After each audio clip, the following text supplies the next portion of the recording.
우리가 세상을 살아가면서 어떠한 근심과 걱정이 오더라도 우리가 주님 안에 살면 모든 것이 해결될 줄 믿습니다. 모든 것을 알고 모든 것을 인도하시는 주님께서는 우리를 사랑으로 덮어주시고 항상 지켜주시리라 믿습니다. 자, 함께 찬양하도록 하겠습니다.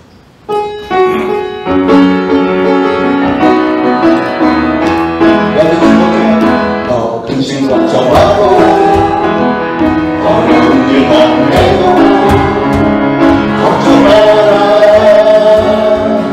주 너를 지키니 위험한 일만 해도 위험한 일만 해도 슬픈 일이 와도 걱정 마라.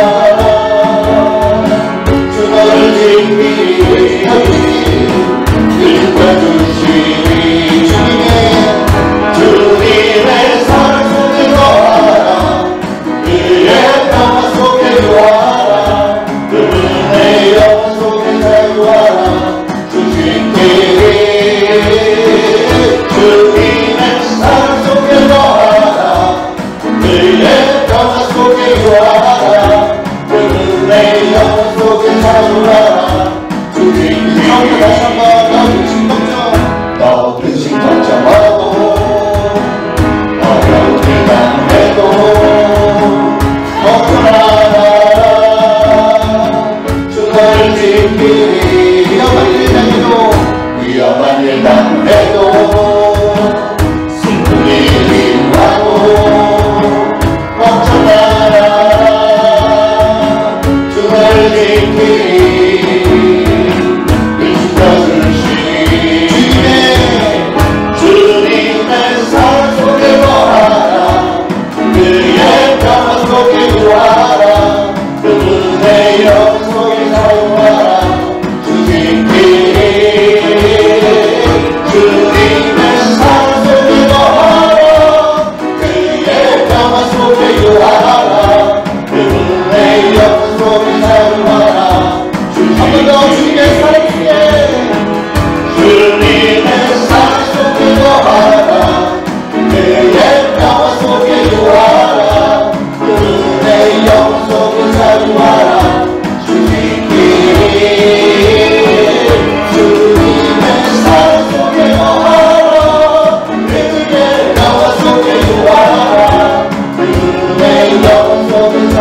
아멘이 없으실까요? 아니, 자, 믿습니다. 네. 우리가 한치 앞을 몰라서 또 세상을 살 때, 우왕좌왕할 때, 아무것도 모를 때, 어찌할 뻔을 모를 때, 주님은 늘 우리를 인도하고 계십니다. 인생이란 광활한 바다를 우리가 헤매고 있을 때, 우리의 길이 되신 것은 주님뿐이시고, 또 우리의 목적지, 우리의 종착지는 항상 주님의 나라인 줄로 믿습니다. 이 시간 그 마음으로 고백하며 찬양하도록 하겠습니다.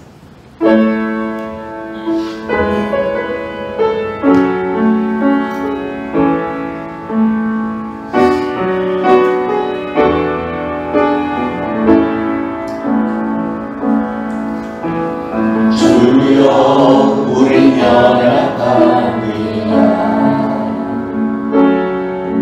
우리 몸을 힘겨워 합니다 주님이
좋은 날에 주님의 전에 이런 시간에 나오신 여러분 예수 그리스도로 환영하며 사랑합니다. 네. 자, 모두 일어나셔서 우리 찬양하면서 성도의 교제 나누도록 하겠습니다. 서로 사랑함으로.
일어서신 채 송축의 내용은 찬양합니다.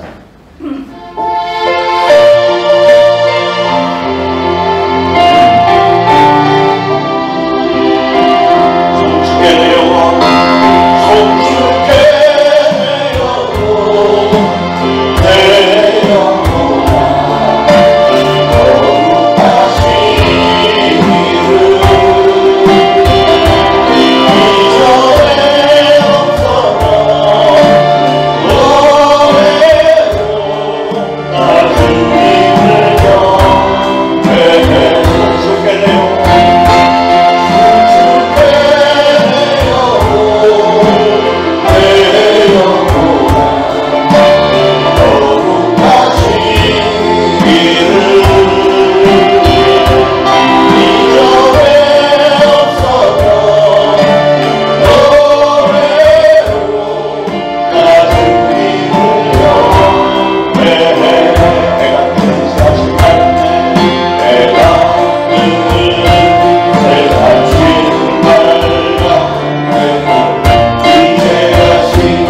여호와는 나의 목자시니 내게 부족함이 없으리로다.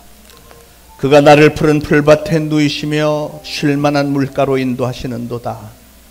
내 영혼을 소생시키시고 자기 이름을 위하여 의의 길로 인도하시는도다.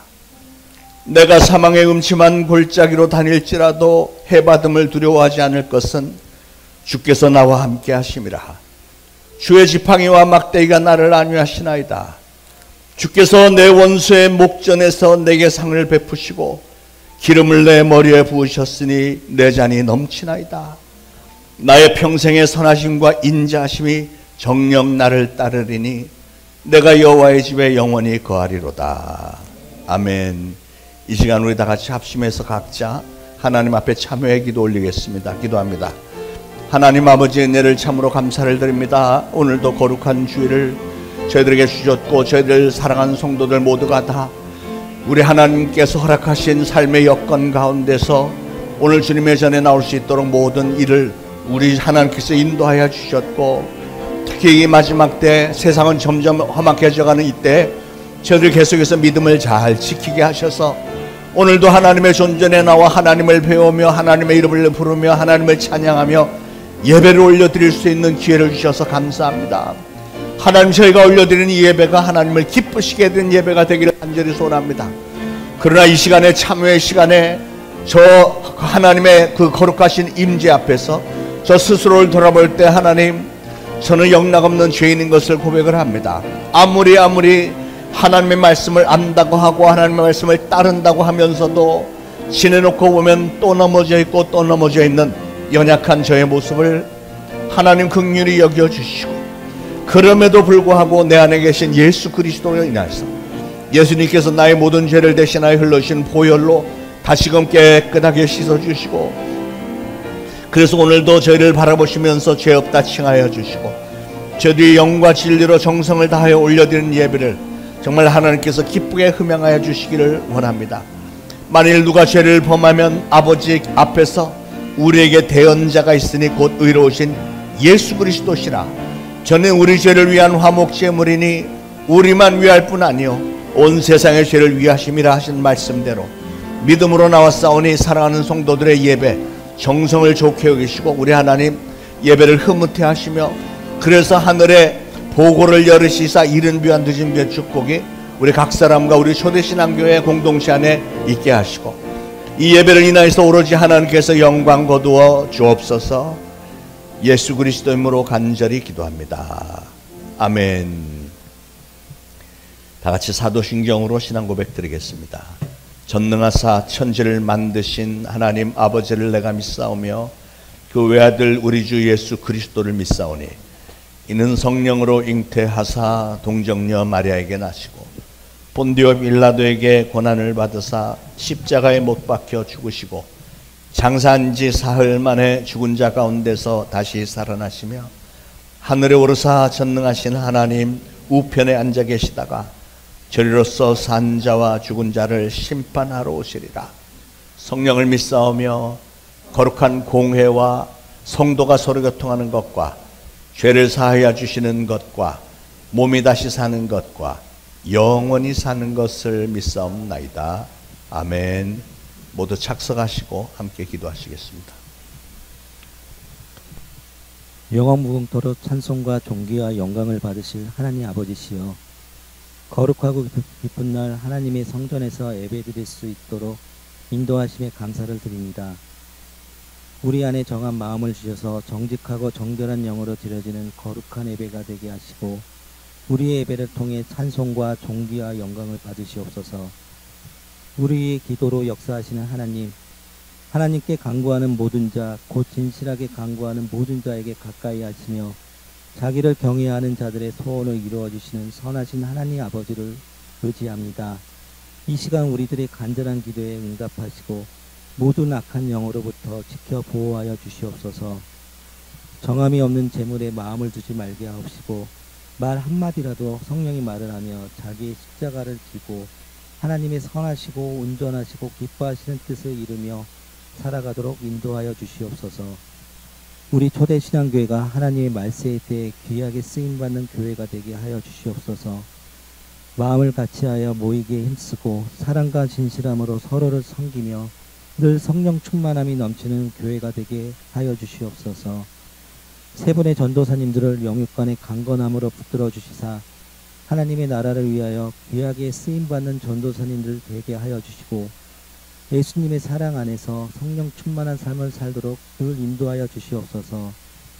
특별히 우리 아이들을 위해 눈물로 기도합니다. 우리 아이들을 악한 영으로부터 지켜주셔서 믿음을 빼앗기지 않도록 보호하여 주시옵고 믿음의 눈을 열어 하나님을 보게 하사 자신이 얼마나 보배롭고 존귀한 하나님의 자녀인지 알게 하여 주시사 세상에서 늘 승리하는 삶을 살아가도록 도와주시옵소서. 우리나라 대한민국을 사랑하셔서 수많은 선교사님들과 믿음의 선진들의 핏값으로 세우신 우리나라가 지금까지도 그 은혜 안에서 살게 하심에 감사를 드립니다. 우리가 항상 감사함으로 하나님께 나아가며 이 땅의 모든 교회가 한 성령 안에서 연합하여 하나님의 공의를 무너뜨리는 모든 악법에 맞서 선한 싸움을 싸우도록 담대함을 주시옵소서. 장요서 담임 목사님께 영육간의 강건함을 주시고 표대를 향하여 예수님 안에서 위에서 부르신 부름의 상을 위하여 끝까지 달려가도록 붙들어 주시옵소서. 우리의 마음과 생각을 지켜주셔서 거룩한 날 주의 성전으로 인도하시고 죄의 종노릇하며 살았던 한 주간을 회개하게 하신 하나님께 감사드립니다. 이 시간은 우리의 예배와 성가대에서 올려드리는 아름다운 찬송을 통해 홀로 영광 받으시오며 생명의 주인 되신 예수님의 이름으로 기도드렸습니다.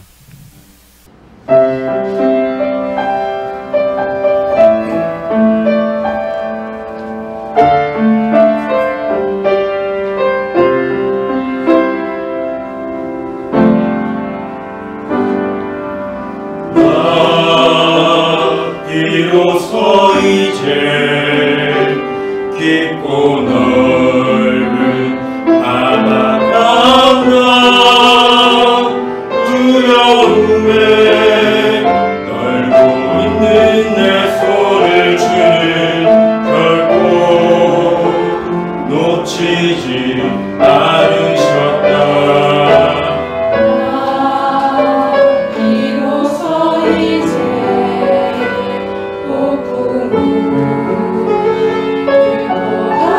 나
35장 16절로 20절까지 우리 다 같이 한 목소리를 봉독하시겠습니다.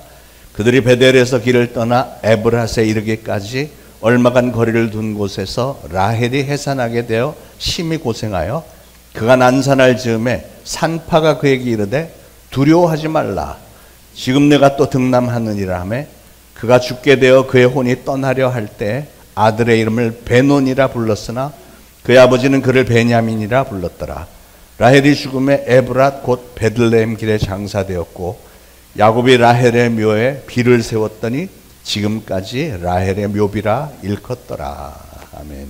야곱이 외삼촌 라반의 집으로 도망가서 20년 동안 살다가 드디어 가나안 땅으로 돌아온 지도 10여 년이 지났을 때 야곱은 여전히 아버지 이삭이 살던 곳으로 돌아가지 않았습니다. 참 이상한 일이죠. 왜 그랬을까요? 성경은 분명히 설명하고 있지는 않지만 추측할 수 있는 이유 한 가지는 오래전에 야곱이 에서를 피해서 도망갈 때 하나님을 만났던 베들에서 하나님께 서원했던 일들을 지키지 않으려고 피한 거구나 하는 것을 알 수 있죠.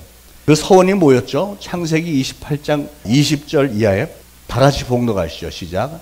야곱이 서원하여 이르되 하나님이 나와 함께 계셔서 내가 가는 이 길에서 나를 지키시고 먹을 떡과 입을 옷을 주시어 내가 평안히 아버지 집으로 돌아가게 하시면 여호와께서 나의 하나님이 되실 것이요 하나님께서 내게 주신 모든 것에서 10분의 1을 내가 반드시 하나님께 드리겠나이다. 아멘.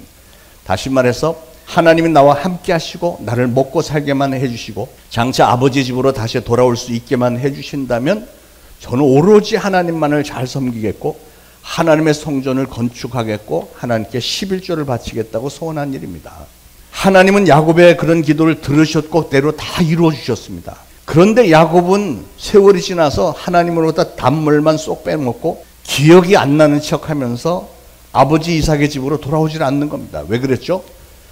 야곱이 하나님께 소원할 때 뭐라고 했냐면 내가 평안히 아버지 집으로 돌아가게 하시면 이라고 조건을 달았으니까 아버지 이삭의 집으로 돌아가지만 않으면 자기가 소원한 거 지키지 않아도 되겠지 하는 이런 얄팍한 계산이었을까요? 야곱은 태어날 때부터 사기꾼 기질이 있었기 때문에 그렇게 충분히 합리화시키려고 했을 것 같지 않습니까? 그러나 여러분 상대는 하나님이십니다. 하나님은 어떤 분이세요? 하나님은 만홀히 여기지 않는 분이라고 스스로 말씀하셨고요. 하나님은 제가 늘 말씀드려 뒤끝이 끝까지 가시는 분이십니다. 자, 그래서 하나님은 어떻게 하세요? 하나님은 그 이후로 야곱에게 10년 동안이나 기회를 주면서 기다리셨습니다. 그렇지만 10년이 지났는데도 야곱이 서원을 갚을 생각을 하지 않으니까 이젠 야곱이 기억을 되찾을 수 있도록 이제 충격적인 사건들을 일으키십니다. 언제까지요? 그 서원들을 다 지킬 때까지 하겠다는 거예요. 여러분, 우리는 이런 부분들을 눈여겨봐야 됩니다. 만약에 오늘 여러분의 삶이 뭔지 모르게 자꾸 꼬인다면 혹시 내가 전에 하나님 앞에 약속했던 일들을 잊어먹은 건 없는지 기억을 좀 해내서 그걸 이행을 하심으로 더 이상 고통당하지 않게 되기를 간절히 축원합니다. 하나님과의 선을 지키지 않았던 야곱이 머뭇거렸기 때문에 어떤 사건들이 일어나죠? 자, 첫 번째로 딸 디나가 히위 족속의 추장 세겜에게 강간을 당합니다. 그러자 디나의 오빠 시므온과 레위가 계략을 세워서 그 세겜 족속을 모두 다 죽여버렸습니다. 그 잔인한 보복 행위로 인해서 가나안 지방의 여러 부족들이 야곱의 가족들을 좋지 않은 눈으로 보니까 이제 야곱이 두려운 마음에 겁을 먹고 도망을 칩니다. 생각을 해보세요. 20년 만에 고향에 돌아와서 이제는 드디어 내 고향에서 정착을 하게 되나 했더니 10년 만에 또 도망자 신세가 된 겁니다. 그때 하나님은 야곱에게 기억을 되살릴 수 있는 힌트를 주셨어요. 오늘 1절에 하나님이 야곱에게 일어나 베델로 올라가서 거기 거주하며 내가 내 형 에서의 낯을 피하여 도망하던 때 내게 나타났던 하나님께 거기서 제단을 쌓아라 이렇게 명령을 하십니다. 하나님의 의도는 뭐였을까요? 너무 빤한 얘기 아니겠어요? 너 전에 나에게 베델에서 뭐라고 약속했었지? 내가 너의 하나님이 되겠다 그랬지. 그리고 이 돌로 하나님의 집이 되겠다. 즉 성전을 짓겠다 그랬잖아. 너 내가 그렇게 재물의 축복을 주었으니 이제는 성전을 지어야지. 그리고 너 11조도 약속했잖아. 그 얘기를 하는 거잖아. 그러자 야곱이 어떻게 하죠? 야곱이 집안 사람들에게 너희 중에 있는 이방 신상들을 버리고 자신들을 정결하게 하고 너의 의복을 바꿔 입으라. 우리가 일어나 베델로 올라가자. 내 환난 날에 내게 응답하시며 내가 가는 길에서 너와 함께 하신 하나님께 내가 거기서 제단을 쌓으려 하노라 이렇게 선포를 했습니다.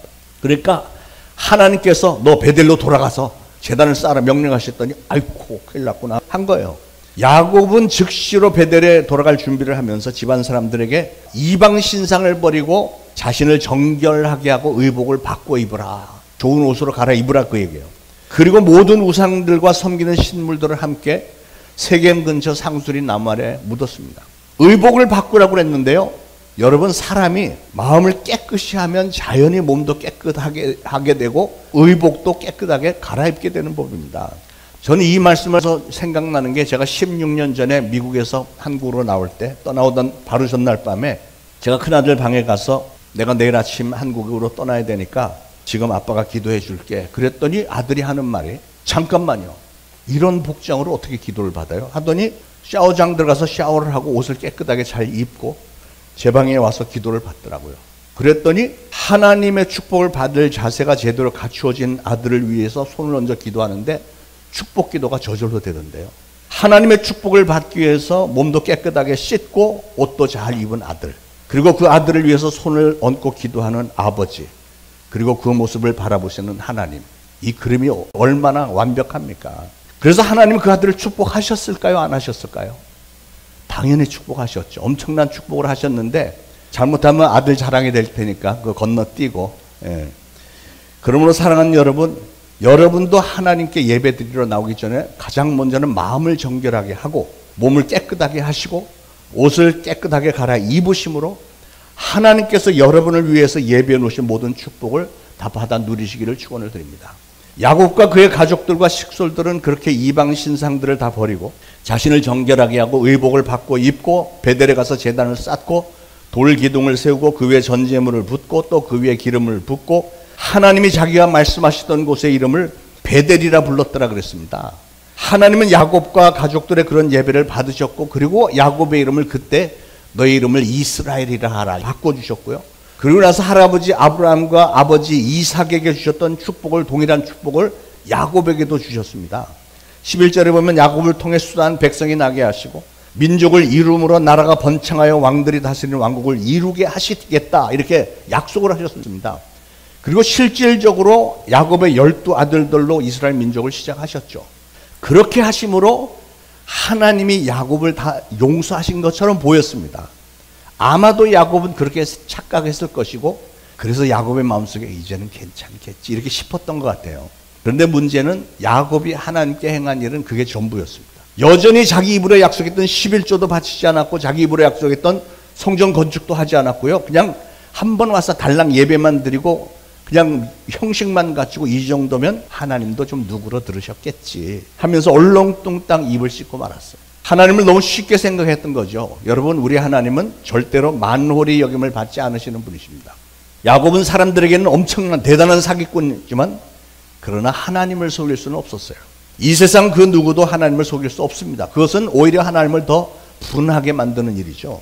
13절에 하나님은 그때 야곱에게서 떠나가신 후에 오랫동안 나타나지 않으셨다고 했습니다. 왜 그렇죠? 야곱이 서원을 지킬 수 있는 기회를 조금 더 주신 거예요. 야곱은 아마도 자기가 하나님을 속였는데 성공했다고 착각을 했는지도 모르겠습니다. 그런데 그건 정말 심각한 어리석은 착각이었습니다. 이제 하나님은 야곱에게 더욱 심각한 충격적인 사건들로 메시지를 주기 시작하십니다. 그때부터 야곱은 많은 연단을 받게 되는데, 첫 번째는 그 딸 디나가 강간을 당했다고 그랬고, 두 번째로는요, 사랑하는 아내 라헬이 죽습니다.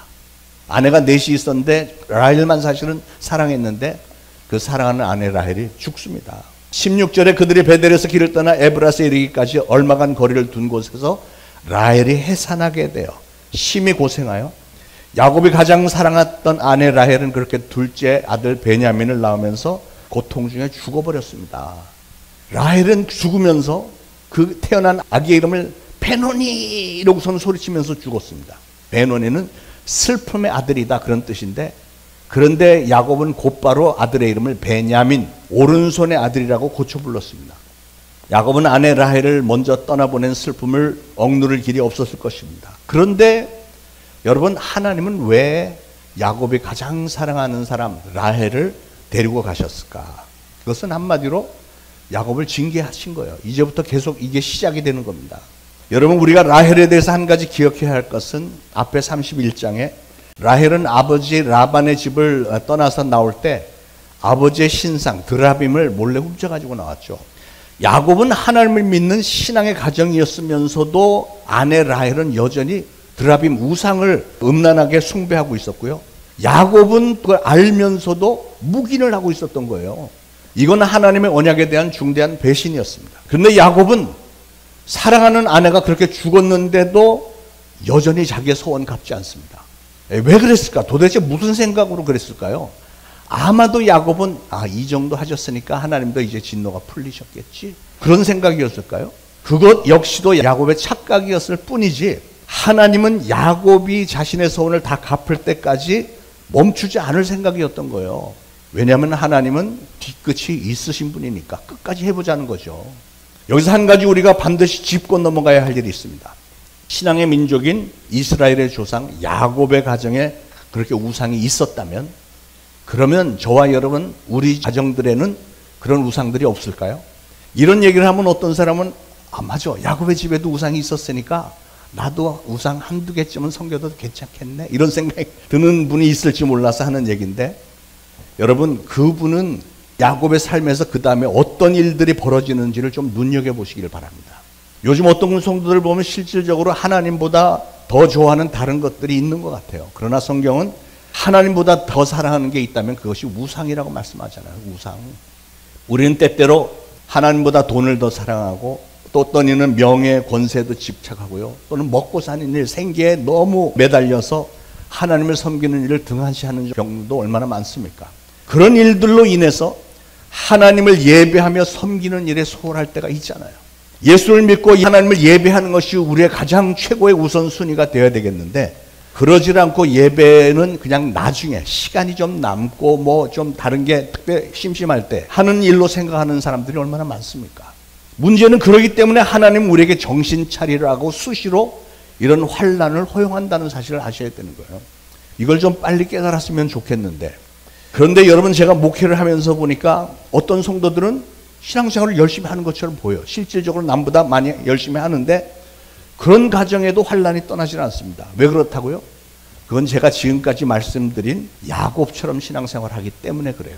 때로는 저도 그런 모습을 보면서 아이고 하나님, 저 정도면 하나님도 좀 정상을 참작해 주셔서 좀 봐주시죠, 이렇게 기도가 될 때가 없지 않아 있는데, 그러나 하나님의 마음과 저의 마음도 많이 다른가 봐요. 하나님의 입장에서는 우리 인간이라는 존재는 좀 환난이나 연단이 좀 있어야 하나님을 더 경외하게 되고요, 깜짝 놀라서 하나님 앞에 나와서 무릎을 꿇고 기도하고, 그래서 신앙을 최고의 우선순위로 삼게 되기 때문에 결국은 환난이나 연단이 우리에게 있는 것이 우리의 신앙을 위해서 오히려 유익이 된다 하는 것을 하나님은 잘 아시기 때문이라는 거죠. 그러므로 사랑하는 여러분, 환난이나 연단이 왔을 때 가장 지혜로운 일은 속히 하나님 앞에 무릎을 꿇는 일입니다. 꼭 좀 그렇게 하시기 바랍니다. 자, 야곱의 소원의 기억을 되찾을 수 있도록 하나님께서 일으키신 세 번째 사건은 뭐냐면, 하나님이 일으키신 게 아니고 하나님이 그냥 허용하신 장자 루벤이 서모인 빌하와 간음을 한 사건입니다. 신앙의 가정에 어떻게 이런 일이 벌어질 수 있습니까? 기가 막힌 일 아니에요? 야곱이 자기의 입으로 하나님께 올렸던 소원을 요리 빼고 저리 빼고 지키지 않더니 하여간 이 집안에 별의별 일들이 다 일어나는 거예요. 여러분 이런 얘기를 들을 때 우연히 일어났다고 생각하지 마시기 바랍니다. 하나님이 그 가정을 돌보지 않으시니까, 보호하지 않으시고 그냥 내버려 두시니까 마귀가 자기 멋대로 가정에 들어와서 그 가정을 완전히 난장판으로 만드는데, 콩가루 집안으로 만들어 버리는데, 하나님은 굳이 그런 일들을 막아주실 이유가 없는 거예요. 그때 야곱에 대해서는. 야곱은 장남 루벤에 대한 그 이 충격과 분노 때문에 훗날 자기 임종시의 아들들을 12아들들을 축복할 때 루벤이 장자로서 받아야 될 축복들을 전부 다 박탈시켜 버렸습니다. 그에게 가는 거 하나도 없었습니다. 여러분 신앙의 가정에 도대체 이게 무슨 꼴입니까? 이 모두가 다 야곱이 하나님께 자진해서 드렸던 소원을 자기는 하나님부터 축복을 다 받아놓고 입을 싹 씻어버린 것 때문에 벌어진 일인데, 문제는 야곱은 그런 충격적인 사건들이 계속 터지는데도 자신의 잘못을 여전히 깨닫지 못하고, 혹시 깨달았어도 설마 이렇게 하면서, 또는 이 정도 하셨으면 더 이상은 안 하시겠지, 그런 기대를 했는지 여전히 소원을 갚지 않는 거예요. 하나님을 몰라도 너무 몰랐던 거죠. 그래서 야곱은 끊임없이 계속해서 시련을 당합니다. 이 얼마나 미련한 짓입니까? 여러분, 하나님은 죄를 우리가 회개하기만 하면 기억조차 하지 않으시는 뒤끝이 없으신 분이시지만, 반면에 우리가 회개하고 돌아서기 전까지는 뒤끝이 상당히 긴 분이시라는 사실을 꼭 좀 아시기 바랍니다. 네 번째 사건은 27절 보니까 아버지 야곱의 죽음입니다. 야곱이 마침내 아버지 이삭의 집에 이르렀더니 바로 그 다음 장면, 성경 바로 다음 절에 뭐라고 했냐면 아버지 이삭이 죽어서 장례를 치렀다 그랬어요. 다섯 번째는 야곱이 가장 사랑하는 아들 요셉을 그의 형들이 미디안 상인들한테 팔고 요셉의 옷에다가 염소 피를 잔뜩 묻혀갖고 아버지 야곱에게 가지고 와서 이게 아버지 아들의 옷이 아닙니까? 뭐 이래가면서 이 아버지 야곱의 속을 완전히 그냥 뒤집어 놓았습니다. 그 이후로 야곱은 아들 요셉이 맹수에게 찢겨 죽은 것으로 생각을 했고요. 20년 후 애굽에서 요셉을 만날 때까지 날마다 억장이 무너지는 듯 마음 아파했습니다. 그러니 이게 무슨 고통입니까? 야곱이 사랑했던 사람들이 하나같이 다 죽는 거예요. 아내 라헬이 죽었지, 아버지 이삭이 죽었지, 그리고 사랑하는 아들 요셉이 죽었지. 그 다음에 그거로 끝나는 게 아니에요. 여섯 번째, 원래 젖과 꿀이 흐르는 땅으로 알려졌던 이 가나안 땅에 기근이 발생했고요. 그 다음에 일곱 번째는 그 기근으로 인해서 아들들이 애굽에 가서 양식을 구하게 되는데 갔다가 사랑하는 아들 베냐민을 애굽 왕궁에 빼앗기는 슬픔을 또 당합니다. 하나 남았던 아들 베냐민, 라헬의 아들은 요셉과 베냐민인데 요셉은 죽은 것으로 알고 있는데 베냐민까지 애굽 왕궁에 붙들리고 빈손으로 돌아왔으니 야곱은 이렇게 하나님께 올렸던 소원들을 끝까지 갚지 않음으로 인해서 평생을 죽음, 재난 등의 연단을 만나면서 순간순간 매일매일 억장이 무너지는 슬픔과 절망 가운데 살아야 했습니다. 그러므로 사랑하는 여러분, 여러분은 하나님 앞에 올렸던 소원들은 어떻게 해서든지 기억을 해내서 반드시 지키시기 바랍니다. 왜냐하면 우리는 혹시 잊을지 몰라도 하나님은 절대로 잊지 않으시기 때문에 그래요. 이걸 깨닫지 못하고 하나님을 속이려고 들었던 야곱이 그의 말년에 바로왕 앞에 가서 뭐라고 고백을 했죠? 우리가 잘 아는 내용이죠. 창세기 47장 9절에 내 나그네 길의 세월이 130년인데 참으로 험악한 세월을 보내었나이다. 이렇게 얘기해요. 험악한 세월. 130년 자기 인생을 돌아보니까 정말 험악한 세월. 자기가 사람들 속이고 하나님을 속이고 괜찮은 줄 알았더니 돌아보니까 내 인생 정말 완전히 험악했네요. 야곱의 이 고백을 요즘 말로 바꿔서 말하면 하나님은 뒤끝이 있는 분이시더라고요. 이 말입니다. 여러분 옆에 분 손잡으면서 하나님은 뒤끝이 있으시더라고요. 얘기하시죠. 자, 오늘 야곱이 자기의 선을 제대로 지키지 않았음으로 인해서 겪었던 환난의 사건들을 돌아보았는데요. 첫 번째로 우리가 기억해야 될 것은 서원을 지키지 않았기 때문에 야곱의 인생은 고통스러웠고 그의 가정에는 환난이 끊이지 않았다는 사실입니다. 하나님은 야곱에게 약속하셨던 축복을 전부 다 풍성하게 주셨지만 실제 야곱은 계속된 환난으로 인해서 어마어마하게 많은 어려움을 당했고요. 그래서 그 후에 그의 인생은 전부가 다 자기 자신의 사기 꼼수로 인해서 오히려 다 망가졌던 인생 이야기 투성이었습니다. 차라리 하나님의 축복을 받지 않는 편이 더 나을 뻔했어요. 사랑하는 여러분, 이 세상을 살아가는 인생들에게는 환난과 시험이 있습니다. 이 세상에 문제가 없는 사람이 한 명이라도 있을까요? 누구나가 다 문제를 만납니다. 그러나 오늘 반가운 소식 하나는요, 우리가 이 땅에 살면서 만나게 되는 문제를 오히려 축복으로 만드는 길이 있다는 거예요. 그게 뭐냐면 우리가 당면한 문제 앞에서 여러분이 어떤 자세를 취하느냐에 달려있다고 하는 사실입니다. 어떤 사람은 보면 야곱처럼 문제로 고통당하면서도 끝까지 버티면서 아무것도 깨닫지 못하고 뒤끝이 상당히 기신 하나님으로부터 끊임없이 징계만 받으면서 세월을 살다 가는 사람이 있는가 하면 어떤 사람은 한 가지만 보도 깜짝 놀라갖고 아이코 해갖고 그냥 회개하고 돌아서는 사람이 있어요. 그러므로 문제를 축복으로 만드는 비결은 뭐냐면 문제를 통해서 우리가 단 한 가지라도 깨우치고 회개하고 돌이키고 이전에 했던 소원들을 다 기억해서 하나님 앞에 다 갚고 그래서 변화된 삶을 살 수만 있다면 오늘날 여러분이 당면한 문제는 오히려 축복으로 바뀌게 되는 줄로 믿으시기 바랍니다. 이게 축복의 비결이에요. 사랑하는 여러분, 오늘 여러분이 당면한 문제를 어떻게 다루었느냐에 따라서 오늘 여러분의 문제는 축복의 기회가 충분히 될 수 있습니다. 누구에게나 문제는 일어나게 되어 있지만 문제 속에서 하나님의 계획과 섭리를 잘 발견을 하고 내일의 축복을 얻어내는 믿음이 그게 진정한 지혜죠. 여러분, 인생의 행복이라고 하는 것은 여러분 자신의 선택에 달려 있습니다. 여러분이 만약에 회사를 운영한다면 회사에서 어떤 직원을 채용을 할 때 어떤 사람을 선택하느냐에 따라서 그 회사의 운명이 달라질 수 있어요.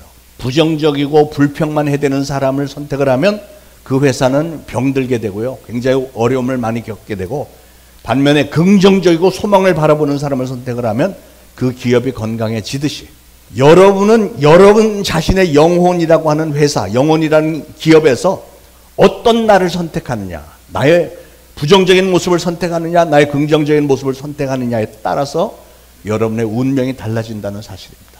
여러분, 이 세상에는 불행한 순간만 살았던 사람도 없고요, 행복한 순간만 살았던 사람도 없습니다. 모든 사람에게는 불행한 순간과 행복한 순간들이 같이 다 공존하게 돼 있어요.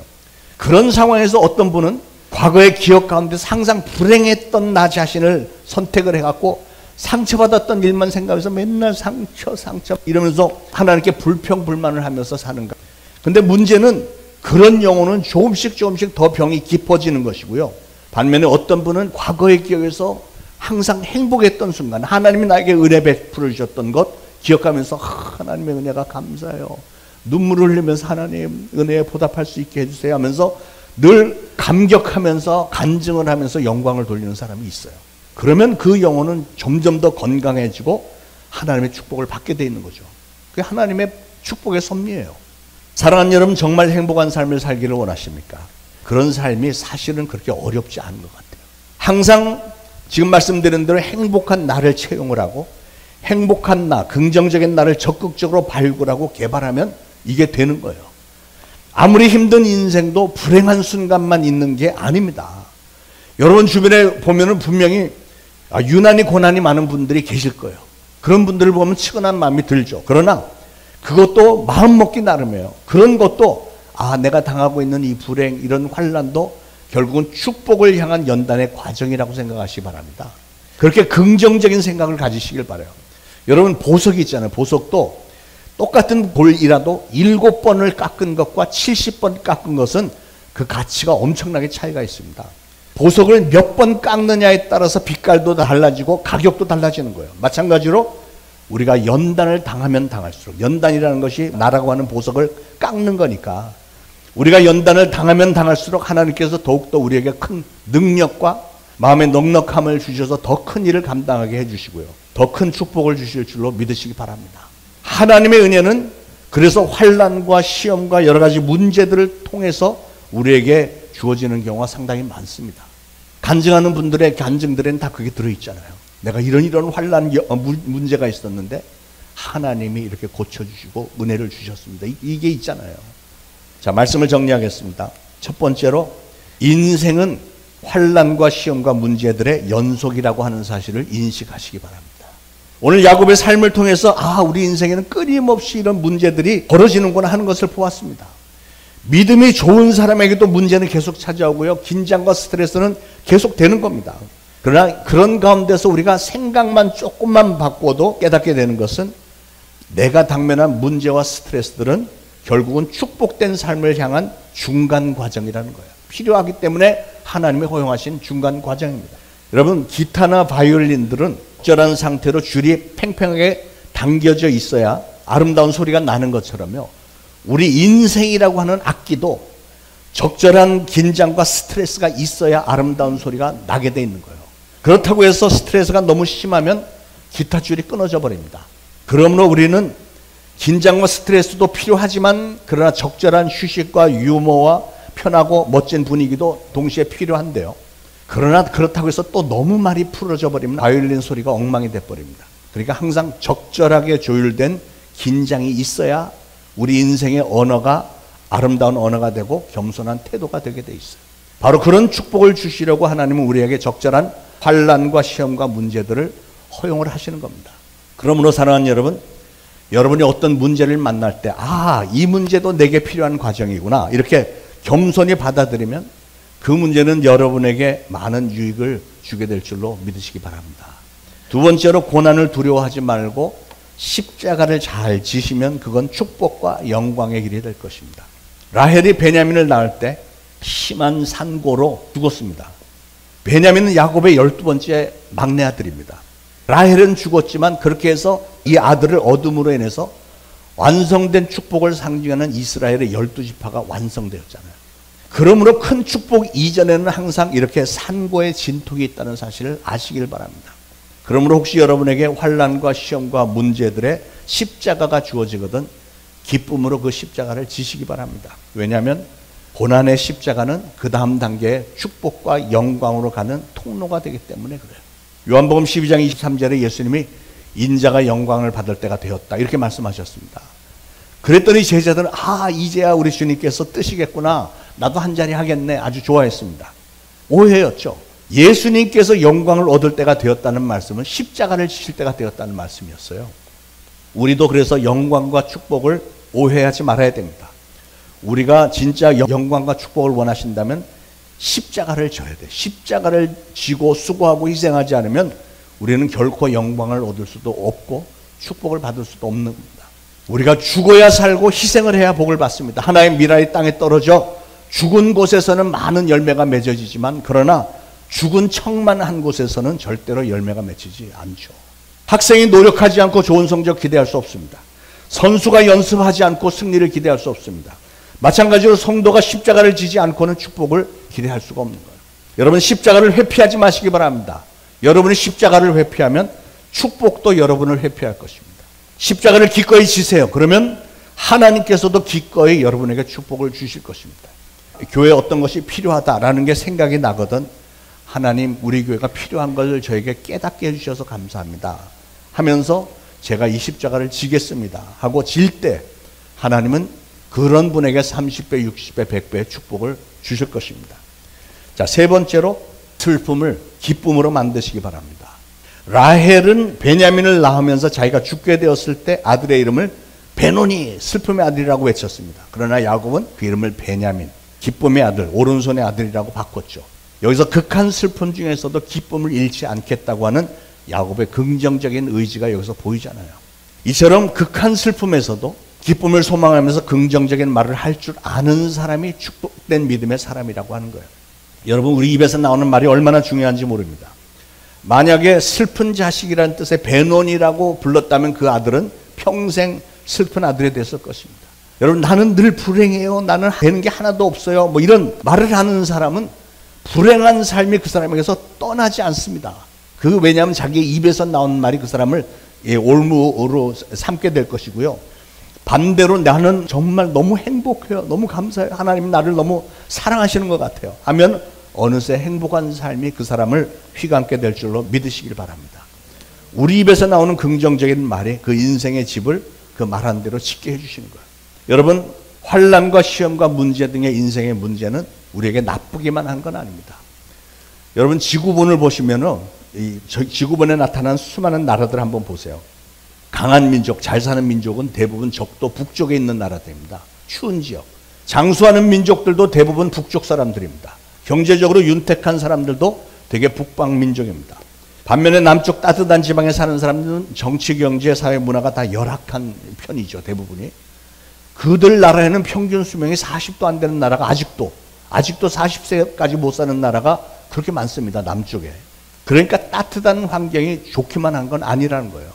여러분 지나온 세월을 한번 살펴보세요. 여러분의 삶에 지금까지 그 어느 해에도 문제가 없었던 때가 있었습니까? 지금 너무 힘들다 그러지만 그건 사실은 매년 해온 얘기예요. 정치는 늘 혼란했고 사회는 항상 불안했고 경제는 어려웠고 곳곳마다 문제가 많았습니다. 그러나 우리 한국교회는 지금까지는 굳건하게 믿음을 잘 지켰기 때문에 그런 모든 문제에도 불구하고 초월해갖고 뚫고 지금까지 잘 버텨왔잖아요. 우리 인생 길에 앞으로도 끊임없이 문제들이 많이 있겠지만 어떠한 상황에서도 예수 그리스도를 향한 믿음만은 절대로 잃지 말고 오히려 소망 가운데 기뻐하심으로 좋은 신앙의 열매들을 많이 맺는 저와 여러분들 되시기를 예수 그리스도 이름으로 축원을 드립니다. 기도하겠습니다. 하나님 오늘 주신 말씀 감사합니다. 오늘 야곱이 그렇게도 많은 축복을 받았으면서도 하나님과의 약속을 지키지 않았기에 당했던 많은 환난과 시험과 문제들에 대해서 말씀을 들었습니다. 저희들이 하나님을 진정 경외하는 믿음으로 하나님의 축복을 받을 만하게 살기만 하면 하나님은 이미 예비해 놓으신 어마어마한 축복을 우리에게 주실 텐데 야곱은 너무나도 얄팍한 꼼수에 젖어서 하나님까지도 속이려 들었기에 그렇게도 험악한 세월을 살 수밖에 없었던 것을 안타까운 마음으로 들었습니다. 저희는 그런 잘못을 범하지 않겠습니다. 진정 순수한 신앙으로 하나님의 마음에 항상 합한 신앙인들이 다 되기를 결단합니다. 오늘 저희들이 당면한 문제들을 잘 이겨낼 수 있도록 성령님 저희들 한 사람 한 사람 붙들어 주시고 도우시고 인도하여 주옵소서. 예수 그리스도 이름으로 간절히 기도합니다. 아멘. 말씀 생각하시면서 찬송가 338장 부르면서 준비하신 예물 바치겠습니다.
하나님 은혜를 감사합니다. 오늘도 하나님의 전에 예물 바치오니 우리 하나님 좋게 여기셔서 하늘문을 활짝 여시고 성령을 물붓듯이 부으시고 하늘의 귀한 이슬을 저희들 삶 가운데 풍성하게 부어주시기를 원합니다.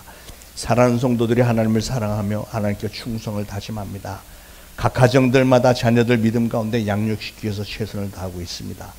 하나님 우리 초대신앙교회 그리고 각 가정들 성도들 한 사람 한 사람 하나님은 좋게 여기셔서 필요한 건 늘 채워주시고 채우시되 풍성하게 채워주셔서 하나님께 더욱 많이 바치며 또 주변 사람들에게 많이 베푸는 손길들 되도록 성령께서 축복하옵소서. 예수 그리스도 이름으로 간절히 기도합니다. 아멘. 교회 소식 알려드립니다. 오늘도 노방전도 있고요. 다음 토요일에 가을 바자회 지금 열심히들 준비하고 계신데 많은 협조를 바라고요. 추수감사주일은 11월 둘째 주일로 우리가 지킬 예정이고 우리가 작년 이맘때 다니엘 21일 특별 새벽기도 했는데 여러분들이 굉장히 좋아하셨어요. 그래서 정말 많이 들어오셨는데 이번에도 하겠습니다. 그래서 우리 교회 전통으로 좀 삼으면 좋겠어요.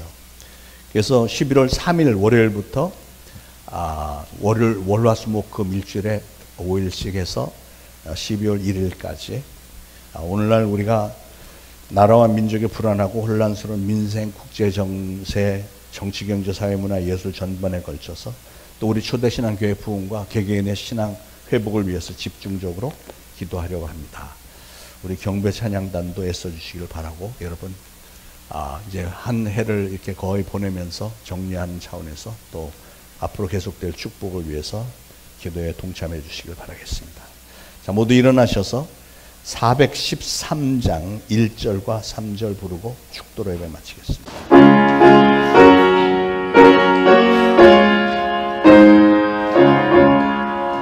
내 평생 내가는 길 수탄하여 늘 잔잔한 강 가든지 금통 바로 무서워 어렵든지 나의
이기적으로 죽거나 앞기는 우리 구주 예수 그리스도의 무한하신 은혜와 하나님 아버지의 극진하신 사랑과 성령님의 감동, 감화, 교통, 위로하심이 오늘 이 거룩한 주일에 주님의 전에 나와 예배드리고 오늘도 주신 말씀을 마음에 잘 새기며 이제 보내심을 받는 가정, 이웃, 직장, 사업장에서 예수 그리스도를 증거하는 사명을 잘 감당하겠노라 다짐하는 모든 성도들 머리 위에 이제로부터 영원토록 항상 함께 있을지어다. 아멘.